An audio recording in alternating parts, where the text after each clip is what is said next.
Нема дополнителни рестриктивни мерки, вака одлучи Комисијата за заразни болести по денешниот состанок и покрај тоа што зголемена бројот на ново заразени за 79,9% во однос на минатата недела.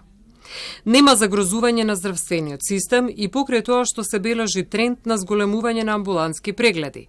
Не е зголемен ниту бројот на пациенти со тешка клиничка слика, вели доктор Мехмедовиќ. Воедно во исто време е констатирано дека болничките капацитети се слободни, дека имаме мал број на хоспитализирани пациенти. Последните информации кои што ги добивме од клиниката за инфективни болести и другите оделенија за инфективни болести во државата е дека има се на се хоспитализирано 25 лица, од кои што е само на клиниката за инфективни болести 2 се на поддршка со кислород, останатите се во стабилна состојба. Во меѓувреме, Комисијата за заразни болести работи на реорганизирање на системот на примарна здравствена заштита, кој во моментов е најзасегнат и одлуките ќе бидат соопштени наредната недела.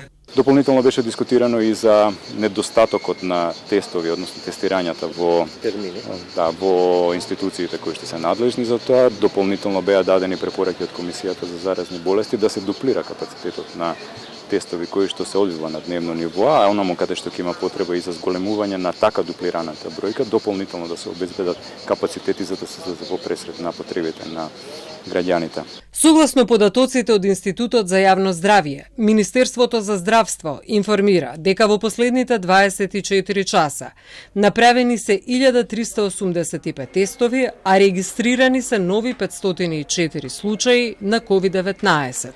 Во моментов во Македонија има над 2300 активни случаи.